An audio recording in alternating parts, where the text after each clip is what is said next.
All right, so let's make this very clear. I have a mother, I have a father. My father, he lives literally about 8 minutes from one of my storefronts.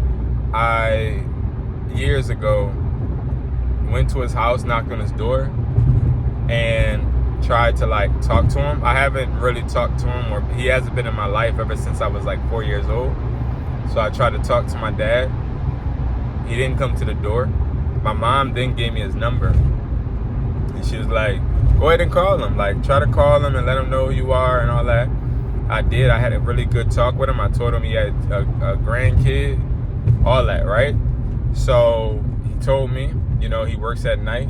And he told me to give him a call the next day because he needed to go, take his nap so he can get up for work. I called him the next day and he blocked me. I don't know why he blocked me, but he blocked me, right? And I have a mom that wanted me to go to college. I didn't go to college. She got really upset and she told me to get out her house. And I had to come to Philadelphia. And I was raised in Jersey, by the way, in South Jersey. So she told me if I didn't go to college, I needed to get out her house. So she actually told me to leave. I left, and she has never been to any of my businesses ever. And the reason I tell you guys this is because this was something that affected me as an entrepreneur when I started.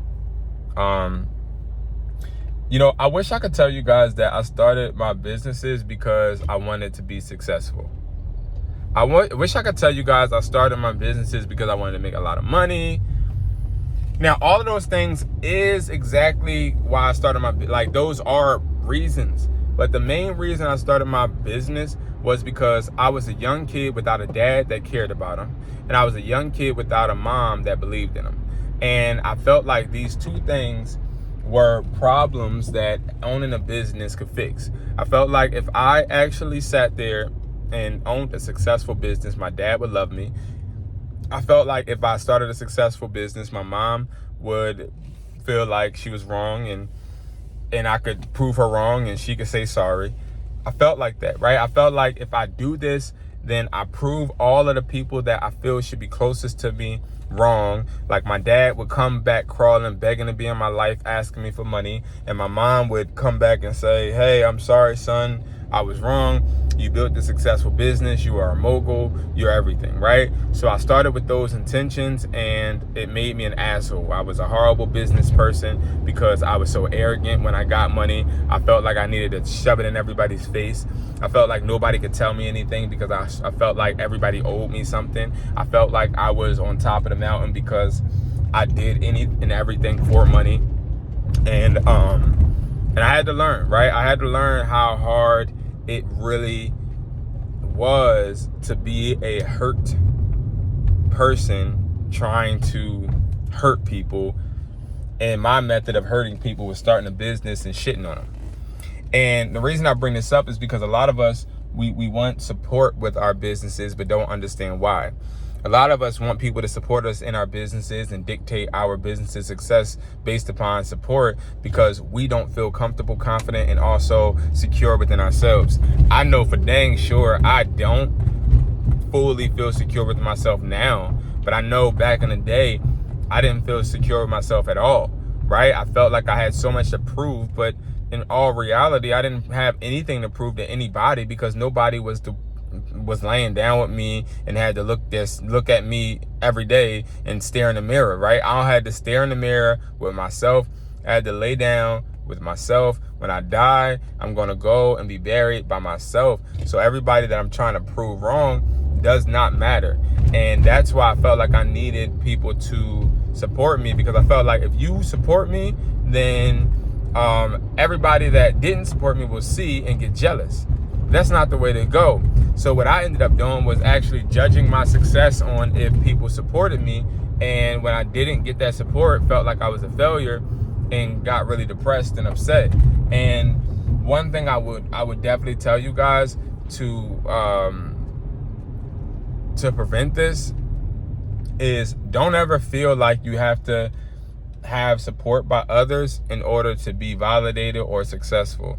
Don't ever feel like in order to be successful, people have to see you, recognize you, especially the people that are closest to you. Don't ever feel like the family that you have owes you support. I have a bunch of family that I felt like loved me and should have came to my store's grand opening, or events that I have at my store. You know, I've thrown events before at my store just to see my family come, like as in, hey, I'm throwing a Halloween party, but I really only do that Halloween party just so my family can come to my store and see I have one. But every time I threw those parties and those events, nobody came from my family. All of my friends and people that you know, didn't owe me anything, or people that were just customers came, but not my family. And then I had to learn, like, yo, it's interesting because while as entrepreneurs we grow and want to have validation from people we love, most of the time the validation you're gonna have is going to be from people that honestly don't even know you. Like, you'll get support from people that don't know you before you'll get support from your family. You'll get support from people that don't owe you love, or, you know, that you don't feel love is an obligation from. You'll get that support before you'll get support from people like your relatives. And that's okay, because what you learn as an entrepreneur that doesn't give up and stays on the journey is that no matter who supports you, keep your head down. No matter who gives you love, keep your head down. See, what I've learned is no matter what result I get, prime example, I started my YouTube from a couples channel all the way to now a channel that has 10K subs, and I teach people how to make extra income streams. But my channel, I only get like sometimes 100, sometimes 1,000 views. Now, that ain't bad. I know I said only, but that's actually appreciated, because even if I get 10 views, I'm happy. But like back in the day, that's not how it was. I wasn't happy if I got 10 views, right? I barely could ever get 100. And, you know, as we speak, my channel is growing, and hopefully I can continue to keep growing, God willing. But the beautiful part about it is, no matter what, I don't care about that result, because I just keep my head down and keep posting and keep sharing information and giving knowledge and giving value. And what I see is that I make more money than I've ever imagined from YouTube, not from the revenue from YouTube, but because I'm networking with people. I have partnerships that I build and things of that nature.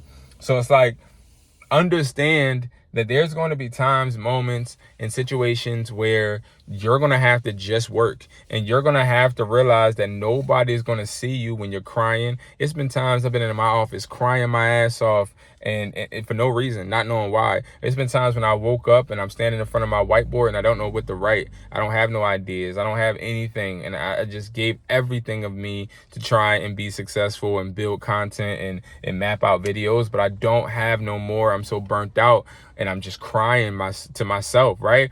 And, you know, I would be embarrassed if anyone saw me crying about, you know, what I'm crying about. But no matter what, I think those moments made me stronger, and it also gave me a sense of importance, because I realized that, you know, I really want this that bad that I am willing to keep going, no matter how unappreciated or unrecognized I feel. So to that person out there that feels like, yo, I'm not getting that appreciation or recognition or support, you don't need it. Keep your head down, because see, people are going to support you when you get successful. They're not going to support you when you are just starting. They're not, because it's not popular and there's no reason to in their heads, and that is okay. But you always remember that, and you remember the most people that's going to support you right now are the people you don't know. So stop focusing on the people that you do know. Stop focusing on the people that you do think love you, and focus on the people that you're trying to help, right? Your service helps, or your products help. All right, guys, thank you so much. And again, man, keep your head up, keep your head down, and keep working.